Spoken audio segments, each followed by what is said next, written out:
Hello friends, स्वागत है आप सभी का हमारे इस यूट्यूब चैनल विपुल एकेडमी पर। आई होप आप सब बढ़िया होगे, मस्त होगे और पढ़ाई भी बढ़िया करके कर रहे होगे। देखिए, आज हम बात करने वाले हैं, अगर बात करें फिजिक्स में चैप्टर 4 की, तो moving charge and magnetism chapter का नाम है आपका, और जो आज स्टार्ट होने वाला है। तो देखिए, बात करें अगर सबसे पहले चैप्टर की, तो चैप्टर का नाम है गतिमान आवेश और चुंबकत्व। तो सबसे पहले बात करी जाए बेसिक से, अगर स्टार्ट किया जाए चैप्टर को, तो सबसे स्टार्टिंग में जो पॉइंट आता है वो आता है मैग्नेट, यानी कि चुंबक। वही चुंबक जो आपने काफी धागे में बांधा होगा और नालियों नालियों बहुत घूमे होंगे सिक्के चिपकाने के लिए। ठीक है, बच्चे बहुत करते हैं ऐसा। तो वही चुंबक है जो आपको आज पढ़नी है अच्छे से। तो देखिए, स्टार्ट करते हैं वीडियो को। तो जल्दी से वीडियो को लाइक कर दीजिए और अपने दोस्तों को ज्यादा से ज्यादा शेयर कर दीजिए, और जो नए बच्चे हैं चैनल को सब्सक्राइब करना ना भूलें। और देखिए, स्टार्ट करते हैं। बात करें अगर सबसे पहले चुंबक की, कि भाई मैग्नेट क्या होता है, तो वह पदार्थ जो लोहे की वस्तुओं को अपनी ओर आकर्षित करता है तथा पृथ्वी तल पर किसी अन्य चुंबक की अनुपस्थिति में स्वतंत्रता पूर्वक लटकाने पर सदैव उत्तर दक्षिण दिशा में ही ठहरता है, चुंबक कहलाता है।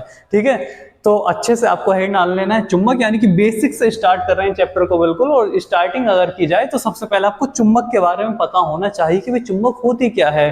तो चुंबक क्या है? चुंबक क्या है कि चुंबक एक ऐसा पदार्थ होता है जो लोहे की वस्तुओं को अपनी ओर आकर्षित करता है, खींचता है, तभी तो सिक्के चिपक जाते हैं उस पर, चुंबक पर। ठीक है, और अगर बात करी जाए स्वतंत्रता पूर्वक छोड़ने की, स्वतंत्रता पूर्वक छोड़ने का मतलब है कि उसके आसपास कोई दूसरी चुंबक नहीं होनी चाहिए। तो क्या होगा भैया, तो क्या होगा कि तो अगर हमने कोई चुंबक ली और उसे स्वतंत्रता पूर्वक छोड़ दिया, तो वो सदैव क्या होगा, उत्तर दक्षिण दिशा में ही ठहरती है। ठीक है, यानी कि साउथ में साउथ पोल रुकेगा उसका, और नॉर्थ में नॉर्थ पोल रुकेगा। ये उसकी खासियत है। और यही लिखा हुआ है कि पृथ्वी तल पर किसी अन्य चुंबक की अनुपस्थिति में, यानी कि कोई आसपास दूसरी बड़ी चुंबक उसके ना हो, तो अनुपस्थिति में स्वतंत्रता पूर्वक लटकाने पर सदैव उत्तर दक्षिण दिशा में ही वो ठहरती है, चुंबक कहलाती है। ठीक है, ध्यान रखना, उत्तर दक्षिण दिशा में ही हमारी चुंबक रुकती है। जैसे हमारी कंपास सुई होती है, ठीक है, आजकल जो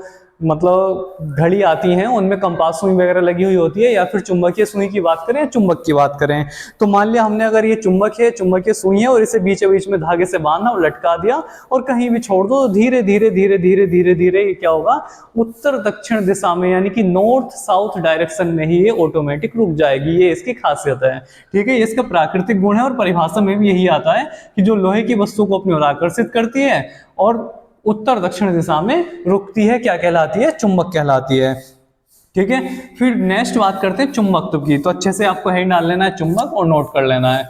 फिर नेक्स्ट हेडिंग डालना है आपको चुंबकत्व, जो चैप्टर का नाम है मैग्नेटिज्म। ठीक है, ये कि भाई चुंबकत्व क्या होता है। तो चुंबक के अंदर जो जो घटनाएं घटित हो रही हैं या होती हैं या हो सकती हैं, ठीक है, कि चुंबक के अंदर होने वाली परिघटनाओं का अध्ययन चुंबकत्व कहलाता है। कि चुंबक के अंदर जितनी भी घटनाएं घटित हो सकती हैं उन सभी का अध्ययन चुंबकत्व कहलाता है। ठीक है, एक लाइन की परिभाषा है जो चैप्टर का नाम है, कि भाई चुंबक के अंदर जो घटित होने वाली घटनाएं हैं उन सभी का अध्ययन चुंबकत्व कहलाता है। क्लियर बात? ठीक है, एक एक लाइन की परिभाषा है, बिल्कुल बेसिक बात कर रहे हैं।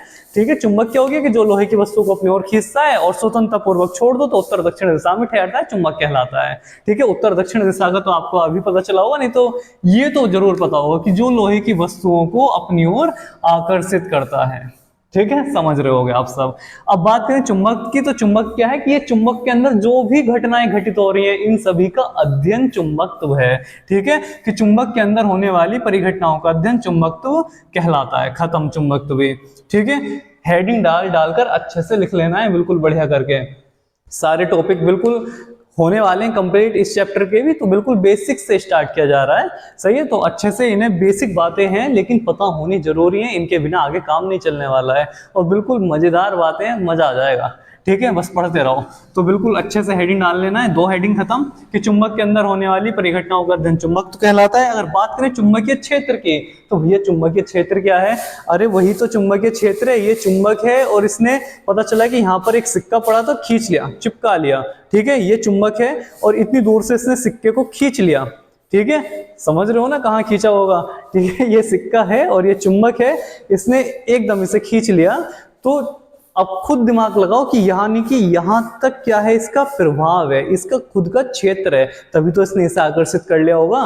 तो किसी चुंबक के चारों ओर का वह क्षेत्र जिसमें उसका प्रभाव दिखाई देता है, चुंबक का चुंबकीय क्षेत्र कहलाता है। ठीक है, ये चुंबक है तो इसके चारों तरफ का, इधर का चारों तरफ का वह क्षेत्र जिसमें इसका प्रभाव दिखाई देता है, चुंबकीय क्षेत्र कहलाता है। यानी कितनी दूर से किसी दूसरे पदार्थ को खींच सकता है या प्रतिकर्षित कर सकता है, वो चारों तरफ का जो क्षेत्र है वही क्या है, इसका चुंबकीय क्षेत्र है। ठीक, हेडिंग डाल लेना चुंबकीय क्षेत्र, और बस एक लाइन की परिभाषा है कि किसी चुंबक के चारों ओर का वह क्षेत्र जिसमें उसका प्रभाव दृष्टिगोचर होता है, चुंबकीय क्षेत्र कहलाता है। खत्म, चुंबकीय क्षेत्र भी बहुत आसान है, ऐसा नहीं कि कुछ भी भारी है, बस रटना मत, चीजों को समझना है। चुंबक है, चुंबक के चारों ओर का वह क्षेत्र जिसमें उसका प्रभाव दिखाई देता है, चुंबकीय क्षेत्र कहलाता है। ठीक है, फिर बात आती है चुंबकीय ध्रुव की, कि भैया चुंबकीय ध्रुव क्या होता है। और चुंबकीय ध्रुव देखिए थोड़ा मोस्ट है, इंपॉर्टेंट है और ध्यान रखना है। चुंबकत्व हुआ और चुंबकीय ध्रुव हुआ। ठीक है, ये पॉइंट अच्छे हैं आपके, कि चुंबक के जिन स्थानों पर चुंबकत्व अधिकतम होता है या अधिक होता है, चुंबकीय ध्रुव कहलाते हैं या ध्रुव कहलाते हैं। अब देखिए आपके सामने एक चुंबक दिखाई दे रही होगी ये, ठीक है, ये क्या है, ये हमारी मैग्नेट है, इसे दंड चुंबक बोलते हैं। ठीक है, अब ये कहोगे ये कैसी होती है, ये स्टील की होती है, आगे चल के सब पता चलने वाला है, सारी वीडियो में सारे टॉपिक क्लियर होने वाले हैं। ठीक है, ये क्या है, हमारी एक स्टील की चुंबक होती है, और इसमें क्या होता है, एक नॉर्थ पोल होता है, एक साउथ पोल होता है, और जो बीच बीच में पॉइंट दिखाई दे रहा है ये उदासीन बिंदु है भैया। यानी कि चुंबकीय ध्रुव की बात करें तो ये जो दिखाई दे रहे हैं आपको नॉर्थ पोल और साउथ पोल, ये क्या है, इसके ध्रुव हैं। और ध्रुव क्या होते हैं, बिल्कुल कोनों पर नहीं होते, थोड़े से अंदर की तरफ होते हैं। ठीक है, ये थोड़े से अंदर की तरफ दबे हुए होते हैं, और यहां से ही इनका प्रभाव दिखाई देता है, और बीचा बीच में बिल्कुल उदासीन बिंदु होता है यहाँ, यानी कि यहाँ पर कोई भी आवेश नहीं होता। और एक खासियत और समझ लेनी है, चुंबक चाहे इतनी बड़ी हो, इतनी बड़ी हो, इतनी बड़ी हो, तो भी उसमें दो ही ध्रुव होंगे, या फिर बहुत छोटी हो, बिंदु मात्र हो, तो भी उसमें दो ही ध्रुव होंगे, उत्तरी ध्रुव और दक्षिणी ध्रुव। ठीक है, यानी कि जो चुंबकीय ध्रुव हैं, कि जिन स्थानों पर चुंबकत्व अधिकतम होता है उन्हें चुंबकीय ध्रुव कहते हैं। और चुंबकीय ध्रुव हमारे कौन से होते हैं, दो ध्रुव होते हैं। ठीक है, दो ध्रुव होते हैं, और वो कौन कौन से हैं भैया, एक होता है उत्तरी ध्रुव, एक होता है उत्तरी ध्रुव, और एक होता है हमारा दक्षिणी ध्रुव। क्लियर है, जो हमारा उत्तरी ध्रुव है वो होता है नॉर्थ पोल। ठीक है, नॉर्थ पोल होता है, और जो हमारा दक्षिणी ध्रुव है उसे साउथ पोल कहते हैं। क्लियर है बात। एक बात और समझनी है, जो सजातीय ध्रुव होते हैं, सजातीय ध्रुव का मतलब है जो प्लस प्लस होते हैं या माइनस माइनस होते हैं। जैसे मान लिया ये जो कैप दिखाई दे रहा है आपको, ये इसका प्लस है यानी कि साउथ पोल है, ये भी इसका साउथ पोल है। ठीक है, तो साउथ साउथ पोल, अगर दो चुंबक हैं, एक मैग्नेट ये है एक ये है, तो ये हमेशा एक दूसरे को प्रतिकर्षित करेंगे, आकर्षित नहीं करेंगे। ठीक है, ये इनका गुण है, यानी कि सजातीय ध्रुव हमेशा एक दूसरे को प्रतिकर्षित करते हैं, चाहे वो साउथ पोल हो या नॉर्थ पोल हो, हमेशा एक दूसरे को प्रतिकर्षित करेंगे, आपस में चिपक ही नहीं सकते, आकर्षित ही नहीं कर सकते। लेकिन विपरीत जो आवेश होते हैं, ठीक है, विपरीत जो पोल होंगे वो हमेशा एक दूसरे को आवेशित करेंगे। ठीक, जैसे नॉर्थ पोल है, इसकी साइड में एक साउथ पोल वाला आ जाए, साउथ नॉर्थ, ठीक है, तो ये एकदम क्या करेगी, इसे अट्रैक्ट कर लेगी, इन दोनों में क्या हो जाएगा, आकर्षण हो जाएगा। अगर यहां पर ही नॉर्थ कर दें, इधर साउथ कर दें, नॉर्थ साउथ, तो अब क्या होगा, अब इनमें प्रतिकर्षण होगा। ठीक है, यानी कि क्या निष्कर्ष निकलता है, निष्कर्ष निकल रहा है कि जो सजातीय ध्रुव सदैव एक दूसरे को क्या करते हैं, सजातीय ध्रुव एक दूसरे को भैया प्रतिकर्षित करते हैं, प्रतिकर्षित। ठीक, और जो सजातीय मतलब एक जैसे नॉर्थ नॉर्थ साउथ साउथ एक दूसरे को क्या करेंगे, प्रतिकर्षित करेंगे। क्लियर है, बिल्कुल बढ़िया करके छाप लेना, इन्हें नोट कर लेना अपनी नोटबुक में बढ़िया करके। ठीक है, स्क्रीनशॉट वगैरह ले लेना, और स्टार्टिंग में बिल्कुल बेसिक सी बातें हैं। अगर बात करी जाए वहीं पर विजातीय ध्रुव की, अब विजातीय का मतलब क्या है, विजातीय ध्रुव का मतलब है नॉर्थ है और साउथ है। ठीक है, नॉर्थ है साउथ है, साउथ है या नॉर्थ है, यानी कि अपोजिट हो रहे हैं, एक का नॉर्थ है एक का साउथ है, एक का साउथ है एक का नॉर्थ है, तो वहां पर क्या होगा, विजातीय ध्रुवों वाली कंडीशन में क्या होगा, आकर्षण होगा।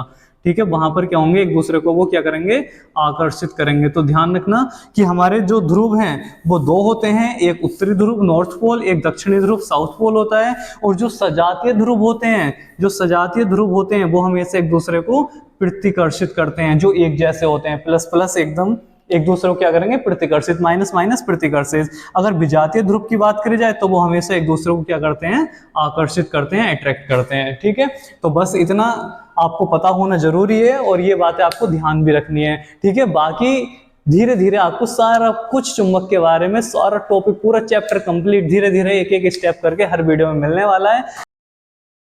तो सभी टॉपिकों को अच्छे से अपनी नोटबुक में नोट कर लेना है और ध्यान भी रखना है। ठीक है, बहुत आसान सी बातें हैं, सब बेसिक सी बातें हैं, अच्छे से तैयार कर लेना है, सब अपने अच्छे से नोटबुक में नोट्स बना लेने हैं और जल्दी से अपने दोस्तों को शेयर कर दीजिए। और जिन बच्चों ने चैनल को अभी तक सब्सक्राइब नहीं कर रखा है जल्दी सब्सक्राइब कर लीजिए और वीडियो को लाइक करना ना भूलें। मिलते हैं जल्दी नई वीडियो में नई टॉपिक के साथ, तब तक अपना ख्याल रखें, मस्त रहें, पढ़ाई करते रहें। Thank you so much.